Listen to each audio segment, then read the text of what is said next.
Hi there. I've just had the most incredible experience of my life, having been allowed to interview Satya Nadella, the CEO of Microsoft, which is now the most valuable company in the world. Wow. Please tune in. Satya, you are the CEO of the most valuable company in the world. What's on your mind these days? Look, to me, Nikolai, first of all, it's great to be with you and have this conversation. What's top of mind for me is twofold, right? One is I'm grounded in the fact that in our business, in tech business, now this is my 32nd year at Microsoft. I know that for a fact that there's no such thing as a franchise value. And so that means every day you have to get up and hopefully you're doing things that are going to be relevant tomorrow. And so to me, that's sort of perhaps the biggest lesson learned over all these decades and years.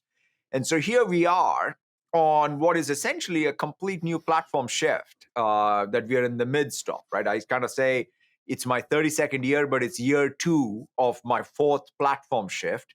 And so what's on mind is like, okay, what is this platform shift really all about? And as a company, can we be all in and innovate, right? I mean, at the end of the day, when I say there's no franchise value, it also means that you get to play for it all up again. Even the battles we won and the battles we lost are all up for grab again. And so therefore, there's a freshness to it. So what's on my mind is, that ability to ground myself back yet on another platform shift, and it's exciting. The fact that there is no franchise value, does that make you nervous? Absolutely. I mean, it should make every one of us nervous, right? At least that's why I think tech is so exciting, right? It's sort of, it's kind of like the two sides to the same coin, right? One is you're nervous and it's exciting. So therefore you can't rest. But at the same time, hey, who wants to be in a business that, where you don't get to reinvent yourself again and again? Absolutely. Do you think we look at tech in too narrow a sense? I mean, how can technology really be a driver for the next level of economic growth? Now, that's a great, great question. I think a lot about that, right? Which is, uh, in some sense, if you think at a GDP level, tech spend, narrowly defined, is probably 4-5%. So the question is, what is happening with the other 95%? So one of the ways I've always thought about the prospects of any new technological paradigm or platform shift, like take AI. If AI is going to be the next big general purpose technology, for me, the real opportunity is, let's say tech spend goes from 5 to 10% over the next 5 years or what have you, or 10 years. Then what happens to the other 90%, and the pie, does it become bigger, right? Do we have a breakthrough in healthcare driven by AI? Do we have a breakthrough in material science and energy transition because of AI? And the list goes on, right? So to me, that is fundamentally the way I think about it, right? Which is, I think that one of the things that might be most important for us is to consider how a general purpose technology, somebody was telling me this, right? Which is, in the height of the Industrial Revolution, uh, in the United Kingdom, they spent 10% of their GDP building the railroads. And obviously the railroads is not about the railroads, it was about the entire economy of the United Kingdom. And so something like that, I think, is what that's the unit of analysis, at least for me, as to how tech and its future will impact the broader society and economy. Now, Google had almost all the top AI people, and you suddenly got ahead, partly due to your partnership with OpenAI. Now, how did that come about? I mean, uh, to me, the way I came at this, Nikolai, is just very simple, which is, obviously we've been like, I think the very first thing Microsoft Research did in 1995 when it was formed was some stuff around speech, right? In fact, I think we hired a bunch of the folks from CMU. And so we've been at this AI thing in its variety of different forms forever. And so one of the things that when I met with the OpenAI folks and Sam and Greg and crew back in, I would say when they were working even on the Dota 2 contest and what have you, was to sort of say, wow, they have a new, different approach to things, and we wanted a partner. I mean, one of the things that I've always looked at over my years at Microsoft is look for high ambition technology innovation companies, right? Whether it, and partnership, like whether it's Intel and Windows came together and that was successful, SAP and SQL Server, so it came together and it was successful. So I'm always looking for partners that we can innovate with, and that's what I found in Sam and team, and we, at that time it was not like it was a real uh, shot in the dark, right? It is not like, oh wow, this is a sure thing. Everybody now talks about it as if this is the issue with tech, right? Which is long before it's conventional wisdom, you have to be all in and hope it works. And this is one of those things where we backed it long before it was conventional wisdom. And here we are. But I don't take, like there's going to be severe amount of competition. Google's a very competent company, and obviously they have both the talent and the compute, and they have, they're the vertically integrated player in this, right? They have everything from data to silicon to models to products and distribution, and there's others as well. And so, yeah, we will have significant amount of competition. And I think if anything, Microsoft's partnership with OpenAI is bringing more competition to otherwise what would have been a default. Google should be the default winner. And if we partner well and we innovate well, we can bring some competition to them. Mm-hmm. So if you look 3 to 5 years from now, where is Microsoft in this whole AI ecosystem, you think? So to me, I think about this in the fullness of the stack, right? So I want us to have, first and foremost, the best AI infrastructure. So that means when it comes to Azure, whether it's for training, whether it's for inference, to have fantastic infrastructure. We'll partner with NVIDIA, we'll partner with AMD, we'll have our own silicon. We will have our own system architecture. We will take the best system architecture innovation from Jensen and Lisa and others who may come along and make sure Azure is serving the needs of OpenAI, serving the needs of Mistral, serving the needs of Phi that we are building, right, which is the small language model. So that's kind of the first thing that we want to do, which is the best work in being able to build the infrastructure out for both training and inference. And then the next layer up, we want to have like the entire data tier, right? So you can imagine as these models and model capabilities become, more capable, I think the data tier will be completely redone. Right, we've talked about the retrieval augmented generation already. You have all these things whether it's embeddings, vector search, how do you chunk data such that retrieval augmented generation can work well? So that's an entire layer. Or when context lens become bigger, that's a different sort of data layer. Like what's the throughput between data and your inference fleet? How do you sort of think about that? So therefore, we will innovate on the data layer. And then, of course, on top of it is where we will innovate on our co-pilots. One of the first products we built was GitHub Copilot. In fact, my entire confidence in this generation of AI started when I started seeing from GPT-3 to 3.5 and that implementation in GitHub. And so we now have, not only GitHub Copilot, we have Copilot for all knowledge work in Microsoft 365. We have Copilots for these functions, whether it's service or sales or finance. So we're going to innovate in our app layer on our own. And so that's, I think, fundamentally how I look at it. It's a full stack approach. And each layer, by the way, we will innovate. We will have partners. We will have others innovating. There will be competition even. It's not like, one of the things of being a platform company is you got to be comfortable with many third parties competing with you on different layers, because that to me is core. Otherwise, you kind of try to do everything in a monolithic way. And at least what we've learned over the years is the best thing to do is to keep each layer competitive on its own. You said in the beginning that we are year 2 into this paradigm shift. How do you see it compared to other technological breakthroughs that you've been through? So at least the 4 I've seen, Nicola, is obviously PC, client, server, both what happened on the PC and the server side. That was my first. That's kind of when I joined 92. We're at the beginning of that.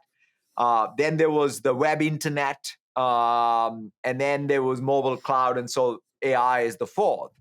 Um, I think one of the interesting things is each one of these built on the previous, right? So I don't think the web would have happened if there was not a ubiquitous PC. After all, the first time I saw Mosaic, was as a browser on top of Windows, right? So, and then Netscape came about, and then IE and what have you. And so, therefore, I think you sort of see each one of these births the next.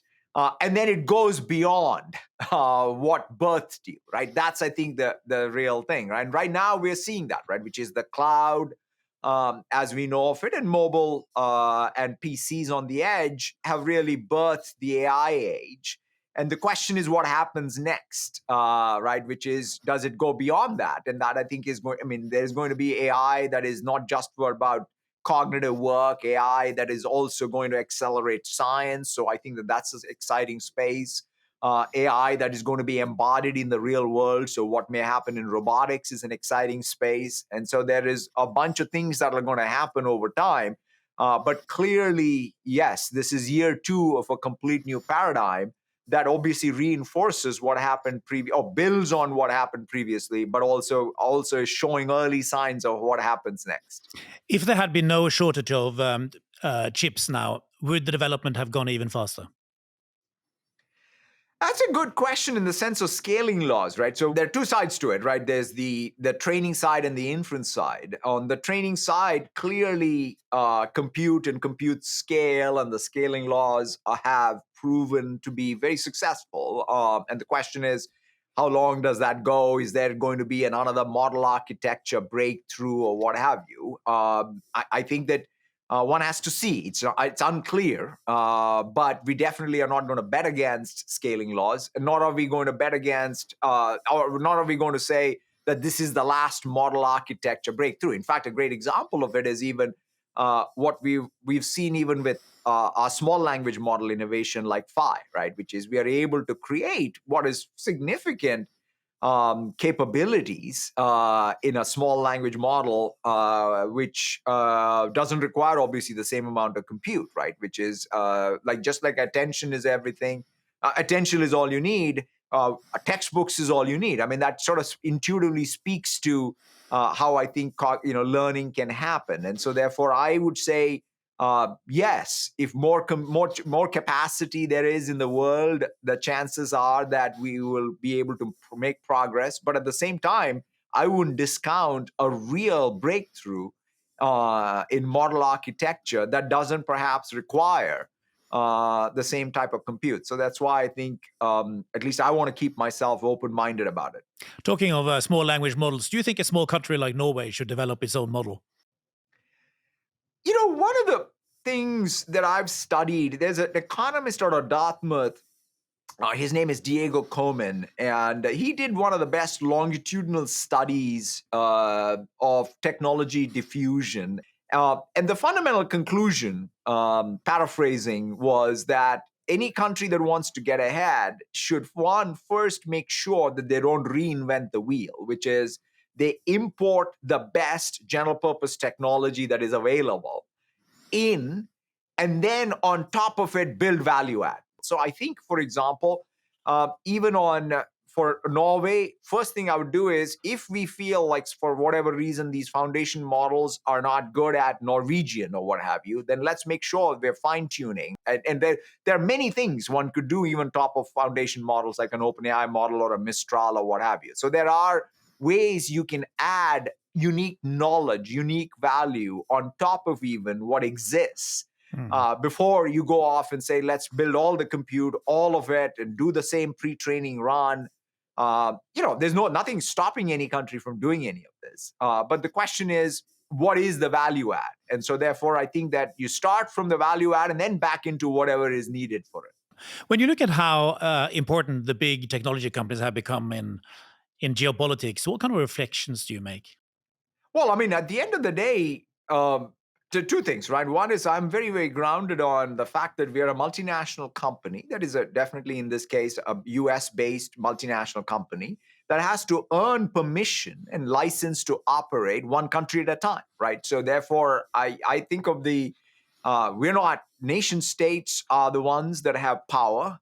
we get to operate in any nation based on our ability to contribute to that country's progress, right? So whenever I am, right, whether I'm in Norway or I'm in Jakarta or New Delhi or wherever, I am always grounded on fundamentally the fact is, are we able to make, look the local politicians and political leadership and society at large in the eyes and say that we contributed to their public sector becoming more efficient, or large multinational companies in the region becoming more globally competitive because of some tech input, education outcome, health outcomes, small businesses and their productivity. At the end of the day, your social contract with the country comes from your ability to contribute to their local progress. And so I don't think we can ever be beyond. Geopolitics will exist with or without us. And our goal has to be, how do you participate and have permission to operate? Moving on, in your book, Refresh, you talk about three areas. You talk about AI, you talk about quantum computing, and mixed reality. So, what kind of opportunities are you seeing in quantum computing? It's fascinating. In fact, I think of all those three still, right? For example, when I think about mixed reality, I think of it as that's an embodied AI, right? Effectively, whether it's autonomous vehicles, robotics, or people with glasses, they're all seeing the real world is the prompt, effectively. So your real world understanding. So therefore, I think of in the generation of AI, some of these things become even more interesting and more important. And we do need to broaden the aperture versus thinking narrowly of just one device or one form factor. Similarly, quantum is a fascinating thing. When I mentioned science, right? One of the things I look at it and say is, in order to make progress on science, you need great in silico simulation. Quantum is the ultimate breakthrough, right? So when we have a complete new system architecture that breaks free of the von Neumann limitation, you are then finally going to be able to simulate something like the dynamics of a cell or a molecule, right? So that, I think, when you can do that, then everything else, even in terms of biology, becomes more feasible. The interesting thing is AI is kind of like an emulator of that simulator. In other words, you can kind of simplify the search space.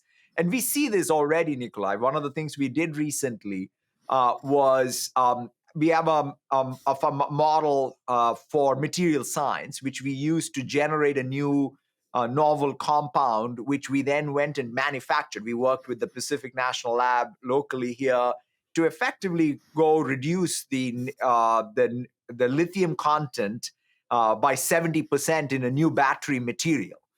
And produced it, right? Not just conceptualized it, but simulated it, produced it. And so to me, something where like quantum plus AI, I think, can be the ultimate accelerator of science. And we are making progress. Right? We will, even on quantum, we're taking a very full stack approach. We have our software stack with our Q Sharp, which is our quantum programming stack. So we are excited about sort of the progress we're making on quantum and how it complements AI. And where does the gaming fit into this? Yeah, so to me, one of the things, in fact, Microsoft was in gaming long before we were into Windows. In fact, Flight Simulator, I think, was launched long before Windows was launched. So we are very, very excited, obviously, now with Activision as part of Microsoft. We have mobile gaming, we have cloud gaming, we have console gaming, PC gaming. So we are a full stack game publisher as well as a game systems provider. And so our goal there is, one, we're in gaming for our love of gaming, right? So I always sort of say we should never be in businesses as a means to some other end. It has to be an end. Otherwise, it's not a business. So to me, gaming is something where we want to bring joy of gaming. That's the one pure consumer entertainment category. I love the fact that gaming on a secular basis is probably going to be, if not already, the biggest entertainment category out there. So that's one. And of course, it has real implications on the rest of it, right? If you think about even, remember, it's interesting. I've not talked to Jensen about it, but one of the greatest sort of successes of GPUs was fostered by innovation in gaming, right? DX, which was the Microsoft graphics stack, is what made GPUs an accelerator, right? After all, the GPUs were created for PC gaming. gaming, I think, as both an application of AI in terms of like game testing. Well, one of the first areas I'm very excited about is games are so complicated right now. One of the things that we want to use AI is to be able to find these bugs in these even closed worlds before they're out there. And so therefore we have some very great use cases there. But beyond that, I think gaming as data in the context of some of the innovation in our models, I think is going to be important. Do you game yourself? I'm a light gamer. I used to do a lot more of Civ was my favorite game. Age of Empires is another great game that I enjoyed. I wish I could play more, but from time to time I slip into it. You have really changed the culture at Microsoft. When you look back, what do you think are the most important changes you made? Look, I mean, Nicola, I sort of, first of all, as I said, I've grown up. All my professional career, for most part, is all Microsoft. So, when you say I've been at Microsoft for 32 years, all the good, the bad, I was part of it, right? So I don't sort of somehow think that I represent all errors of Microsoft. Yeah, which makes it even more incredible that you have made these changes. Yeah, and the way, though, I came about it is, quite frankly, as a consummate insider, I basically pattern matched as to, hey, what were the thing? When were we at our best? What was the cultural set of attributes that helped us succeed? And then when we failed, what are the cultural attributes that caused that failure? And then, dampen this latter and amplify the former. That was as simple as that. So one of the things I look back even in my career at Microsoft, when we first became the largest market cap company, I think in the early 2000s, I think we crossed GE. People on our campus probably were walking around, including me, thinking, oh, we must be God's gifts to humankind because we are so brilliant and what have you. Except what we needed to be grounded on that day was to say, wow, we now have a real responsibility to reground ourselves, to innovate again, so that we are relevant in the future, right? And so that's why I was lucky enough to have read Carol Dweck's book on mindset, which is around child psychology, called Growth Mindset. And I love that book. I read it more on the context of sort of our children's education, but I must say I got educated because I felt like this is what makes individuals, children in school, it's very clear, right? It's better to be a learn-it-all versus a know-it-all, because even if the know-it-all has great innate capability, the learn-it-all, even if they start from behind, they will surpass the know-it-all, right? That's sort of, true for children in school. It's true for CEOs in my seat. It's true for companies. And so we took that approach, Nikolai. We said, let's be a learn-it-all versus a know-it-all. And the day you say you've achieved that cultural transformation means you're a know-it-all. So therefore, it is a way to sort of say every day you make a bunch of mistakes, you at least have the courage to acknowledge them and continue on it. And so it's not a destination you ever reach. But how do you get the organization to buy into that? How do you get it to penetrate down towards the permafrost in the organization? It's a great point. So I think the problem of corporations, especially for non-founder companies, and founders have great power and great followership, and that's why I think they're so successful, or at least we only talk about the successful founders. But if you set that class aside, for mere mortals like me, it can't be like, okay, new dogma from a new CEO and more corporate speak. It has to appeal to us as human beings. So that's why I credit more of this work by Carol and team and so on, because it was not like, I don't think anybody at Microsoft views growth mindset as some Microsoft dogma, or definitely not Satya Nadella dogma. It is something that speaks to them as humans, right? Which is, it's good for them as friends, colleagues, partners, parents, neighbors. It integrates work and life. They can bring their own personality and passion to it. And benefit from it, right? I always say, like, this Microsoft culture of growth mindset is not for Microsoft. It's for you. And if you should only practice it if you feel like it speaks to your own thriving at Microsoft and in life. That's, I think, what I attribute it to, right? It wouldn't have taken off if it was just another thing that is a top-down slogan. It is I always have believed that, which is ultimately people work and find meaning in work only if they can find some true deeper meaning for themselves. And so that's, I think, what I've been always trying to invoke. Well, they clearly also have found true deeper meaning in the concept of empathy, because you talked a lot about that, and you say that it's key to innovation and leadership and so on. So, what do you? Why is that? Why is it so important for you? I think about this as I think most people think of empathy as some kind of a soft skill that's interesting in the context of your family or personal life, and work's all about hardcore, whatever, right? But I look at that and say again, where does innovation come from, right? Innovation comes from us being able to drive the solutions to unmet, unarticulated needs of customers out there, right? So the key being unmet and unarticulated. So that means you have to have a better sense when you're even looking at some log data or some customer interview data or whatever. It's not just the words that they're saying, but you got to be able to walk in their shoes. And the good news there is this is innate in us, all human beings. We have the ability to empathize with the other person. In fact, design thinking is that, right? So when people go and say, let's learn about design thinking is applied empathy. And so to me, that's what I pull the thread on, which is let's not think of empathy as something that, is just a soft skill that you reserve for your friends and family, but I think it's at the root of all innovation. It's about being able to meet the unmet, unarticulated needs that comes from your your innate ability to have curiosity, to learn about others, walk in their shoes, innovate on their behalf.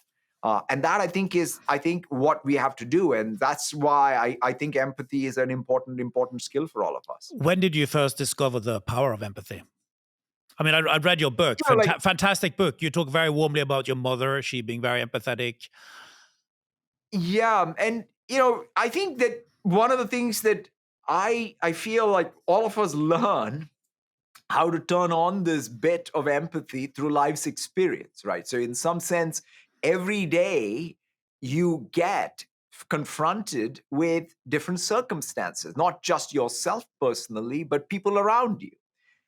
For me, obviously, the birth of my son, for both my wife and me, was a life-changing event, and it was something that over the years I at least learned a lot, because I remember in the early days it was all about sort of, my son was born with cerebral palsy. He passed away a few years ago, and but when he was born, it was a lot about what happened to me. I was sort of essentially, quote unquote, in all about why did this happen to us? Why did it happen to me? Or how? And then I realized, after watching, in some sense, my wife, who was there as a caregiver, as a parent, taking him up and down Seattle to every therapy possible. Quite frankly, it took me years, not days or months or weeks.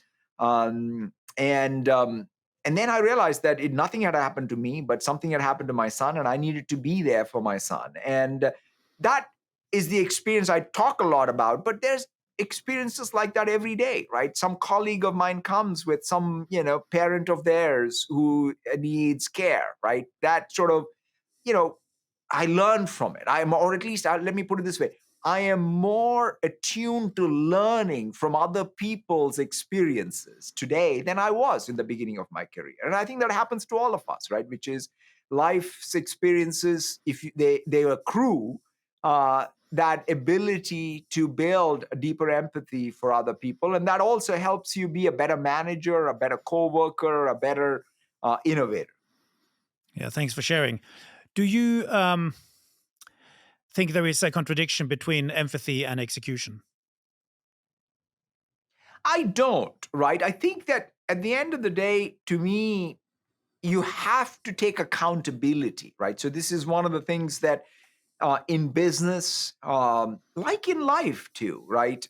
You have to be accountable for making real progress. One of the things I think about, why do businesses exist? Businesses exist, at least I like this Colin Mayer definition, that you have to create profitable solution to challenges of people and planet, because that's at least a good way to allocate the global resources that are available, right? The profit motive is a good motive, because it means you're competing and allocating resources in the most efficient ways, and face competition. And so therefore you have to have great execution, you have to have great accountability. And so I think of empathy as a necessary condition to create great solutions that are profitable and that are competitive solutions that are winning in the marketplace, as opposed to somehow this being a trade-off. Mm. When you look at your skill set and your personality, what do you think it is that makes you so effective as a leader? I mean, first of all, right, I don't think of this as, I don't know. I have causality here well understood, because quite frankly, it's so much easier for others to opine on this than, or rather, it's just really for others to judge and assign causality there. But the way at least I come at this is, I don't start with what am I good at. I am very keen shaped by what am I not good at. In other words, I'm always looking, what can I learn from someone else? So if there's one attribute I have, I don't start each day by thinking, oh, all the stuff I know and I'm good at. I'm like, wow, what am I weak at? Whom do I talk to? Whom do I meet? How do I really shape the colleagues around me who have better skills than me on many fronts? That's what I'm wired. Like, maybe that helps, but I don't know whether that's the causality. But I don't start each day with saying, wow, I'm so good at this, so therefore I'm going to go do this. No, I come at the exact opposite, Is this something you which learned from? is, Is this something you learned from Bill Gates? Because he said the same thing, right? He is really it's a learner interesting. I too, don't right? know. I mean, it's a good point. Both Bill and Steve, there's a sense at Microsoft. I think that that's an interesting thing. We're going to be 50 years next year. There is, what Andy Grove would talk, the paranoid survive or what have you. And I don't come at it with paranoia, right? I mean, I don't like paranoia. I like this. That's why I go back to my own words for this. Is that's why the growth mindset, or confronting your own fixed mindset, having confidence that, wow, what an unbelievable world we live in, that every customer can teach me, every partner can teach me, every colleague can teach me. Like, what more can I ask for in life? So it's not paranoia. It's not like, oh, wow, we have to go in every day, that if I don't learn something, I'll, fail. I'm more about like, what do I learn so that I can innovate? Maybe that's how I come at it. And that's right. Bill and Steve, in their own unique way, had that mindset, and so I've grown up around it. And how do you install that kind of? I mean, it is humbleness in a way, right? How do you install that in an organization? At the end of the day, humbleness is an interesting word, right? I always say that you need confidence, and humility, and not hubris, right? Because there is sometimes confidence with humility can allow you to really make great progress, but confidence that translates into hubris can bring, it's the downfall of, civilizations, empires, and individuals, right? And from ancient Greece to modern Silicon Valley. And so that's why I think you have to sort of really get that calibration, that you got to have some confidence in your own capability. You said in the podcast with our common friend Adam Grant that your father, he had a list of people he met and a list of ideas generated. Have you got a list of people you want to meet? Yeah. Yeah. So I Who's on think the that list? he had this note, his diaries were full of that schema, which is people met, ideas generated, and tasks completed, which I love, which is a beautiful way each day to keep account of. And absolutely. So that's sort of like, I took that to heart, and that's essentially that's my framework for life as well. Hmm. Another thing that makes you stand out is, there is a saying, most people ignore most poetry because most poetry ignores most people. That's clearly not the case for you. Tell me about your love for poetry. I love poetry. Because in an interesting way, I got into poetry very late. My mom was a professor of Sanskrit drama, and so she really instilled in me, or at least tried to instill in me, the love for poetry, and in her case, Sanskrit literature and poetry and what have you. But I think of it as compression. It's the best. Like when you think about code, is as I coded more is when I sort of felt like, wow, poetry is basically natural language compression, and it is able to describe. It's a model of the world in the most succinct form, and so there's. And I got into Urdu poetry in a big way in my mid-30s, and so I grew up in Hyderabad, where obviously Urdu poetry was in the air. And now, of course, I love it. But even, the American poets, the English romantics, Germans, they're fast. I mean, so I'm at least, I'm not, I wouldn't say I know much poetry, but at least I'm fascinated by the ability of the human mind to compress thought, whether it's code or poetry. Well, that's fantastic. Last question, Satya. We have tens of thousands of young people listening to this. What is your best advice to young people? I'd say the best, advice for anyone starting out it's sort of advice I got, which I paraphrase as never wait for your next job to do your best work, right? Which is one of the things is any job you get. Like I don't remember ever at Microsoft feeling like, oh, I have to get a promotion in order to feel more satisfied or more fulfilled. Because I somehow felt I had gotten the lottery and I was in the best job I could ever be in. And I'm not saying you shouldn't have ambition, you shouldn't strive for your next promotion, you shouldn't advocate for yourself or have others. You absolutely should do all that. But at the same time, really, my advice would be also to take the job you have at hand and do an wonderful, go at it with all of the vigor and all of the energy, and also define it as broadly as possible, right? I mean, that is perhaps one of the things when I look back at it, I never defined my job narrowly. And that I think was both very satisfying in the moment, and it helped, I think, land me the next job. And so that is perhaps the one advice I would leave people with.